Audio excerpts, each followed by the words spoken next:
Ang sabi dito, how God anointed Jesus of Nazareth with the Holy Spirit and with power, who went about doing good and healing all who were oppressed by the devil, for God was with him.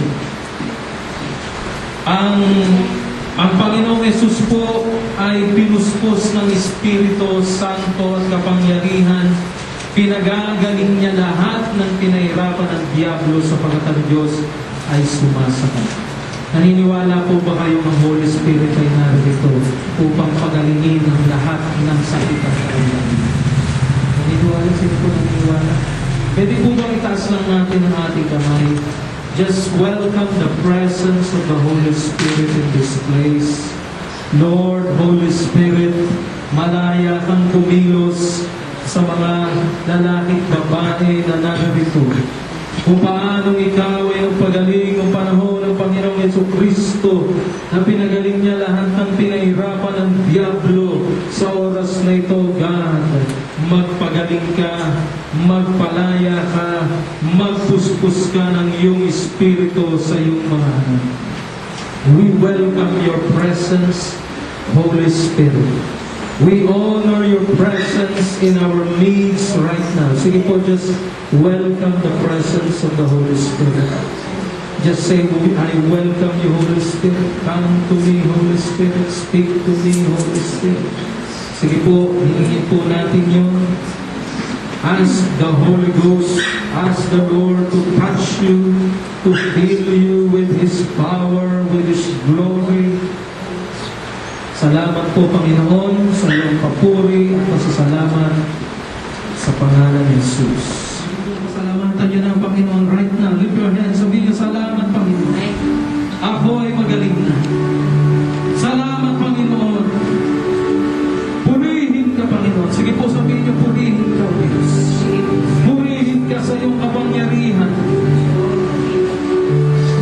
Ako ay malaya na. Ako ay pinatawad mo na. Salamat po, Jesus. Thank you, Lord. Thank you, Lord. Amen. Ang nararamdaman mo yan. Ha? Kumaan? Kasi kung minsan yung dibdib po dito sumasakot. Pero hindi ka lang po siya inihinda kasi po alam ko po. Pag ganyan po. Kailan ba sumasakit ang dibdib Ano mo? po, last week lang po. Kasi ng mga nakaraang buwan po, pwede po ako ibawal po sa akin yung bulat. Kaya lang po, hindi po ubasan hindi ako bulat. Yun po, naramdaman ko po last week. Pero sabi ko, wala ako sa bulat. Yung pinagay yung bulat. Kanina pagpunta mo rito, makirot-kirot pa. Parang ganun po. Tapos kanina, yun po. Opo, ngayon po kasi parang lumamig po yung bulat. May malamig na dumalo, hindi po yung Holy Spirit. Praise the Lord. Sister Josie, pwede ba sa likuran ka niya? Narito, naramdaman mo pa ba ang Holy Spirit? Dumandaloy sa iyong katawan? Malamig po. Amen.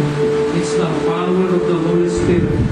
Lord, salamat sa iyong kapangyarihan na dumaloy sa kanyang buong katawan. Lord, hindi na babalik ang sakit right now. Lift your hands to the Lord.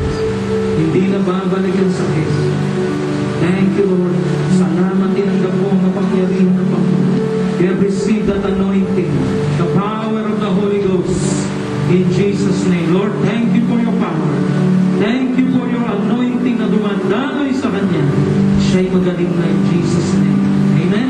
Okay, Lord, si Lola, ano po niya sa inyo?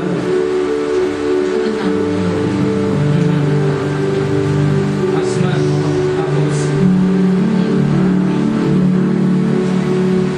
Ayos na. Ano po nataman niya yung presos? May nakapatong na kamay po sa inyo. Yun po yung kamay ng ating Panginoon. Praise God. Naramdaman po yung kapangyarihan. Yun po ang kamay ni Jesus. Lord, salamat sa iyong kamay na nakapatong kay Lord. Thank you, Lord. At pinadama mo sa Kanya ang iyong pagmamahal. Pinadama mo sa Kanya ang iyong pagpapagaling. In Jesus' mighty name. Thank you, Lord. Hindi na babalik ang sakit sa Kanya. At siya'y kompletong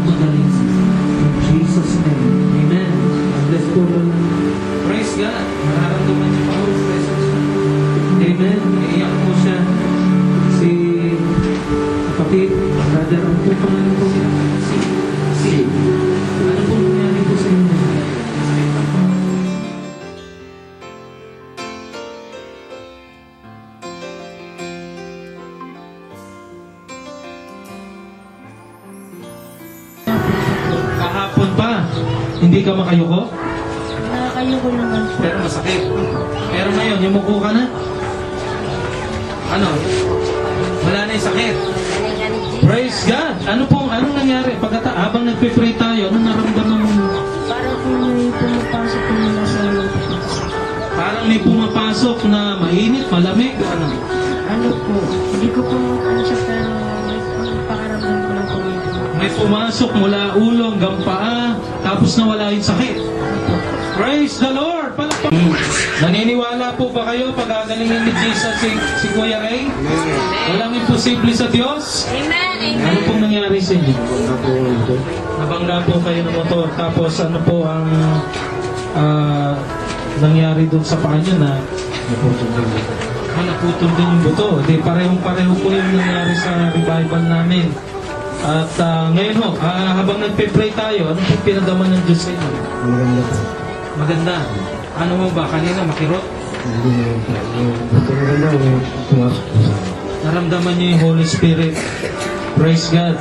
At naniniwala, yung po may kirot po ba kayo nararamdaman sa paa niyo kanina? Konti. Ngayon, Ayos po. ayos na. Praise God. Sige po, ituon natin ang ating kamay.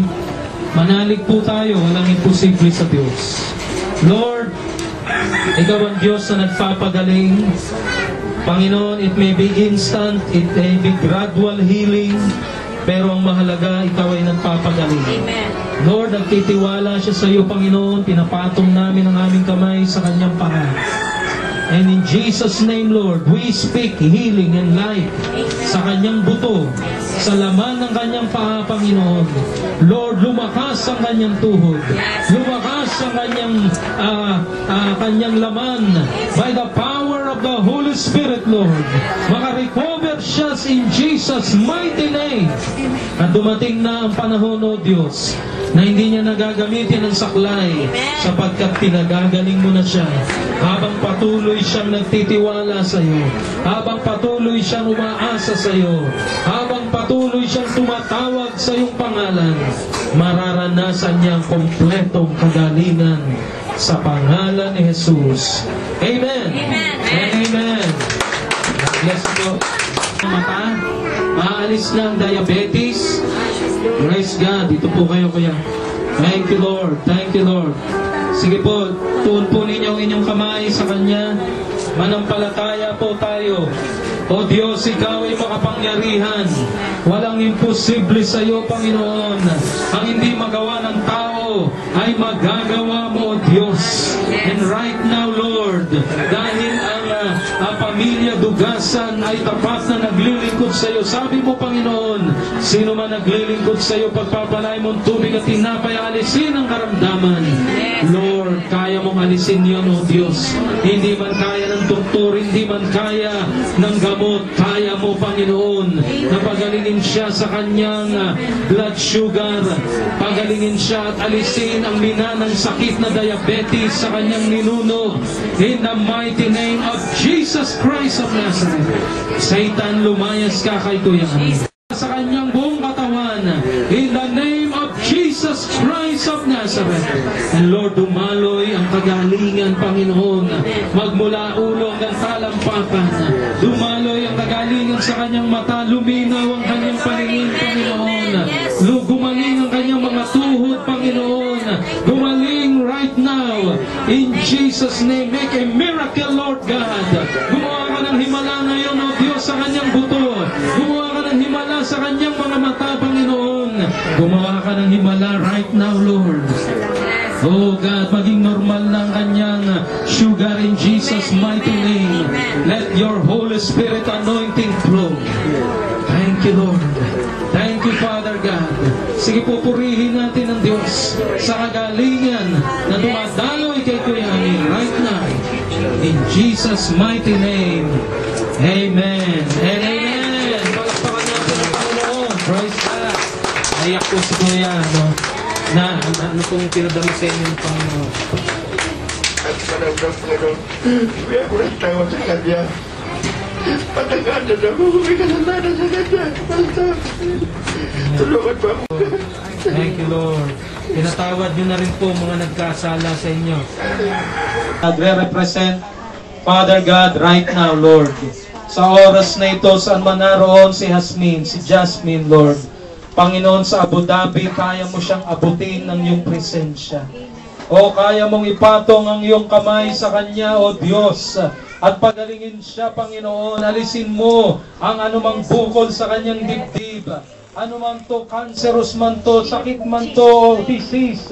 In the name of Jesus, Satanas, lumayas ka, demonyo ng sakit at karamdaman kay Jasmine. By the power of the Holy Spirit, bitawan mo ang kanyang katawan. Lumayas ka sa kanyang katawan. Sa pangalan ni Jesus, Lord, pinatawad mo na, kinahabagan mo na si Jasmine, Lord. Pinagagaling mo na siya, hinugasan mo siya ng iyong dugo. And let your healing anointing flow, Lord. Magmula ulo hanggang kanyang talampakan, maranasan niya ang kompletong kagalingan right now. In the name of Jesus. Thank you, Lord. Thank you, Lord. Siya'y magaling na sa oras na ito. Siya'y malakas na sa oras na ito.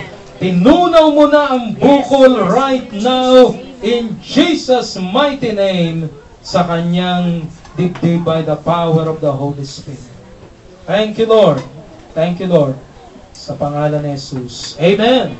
Purihin po natin ang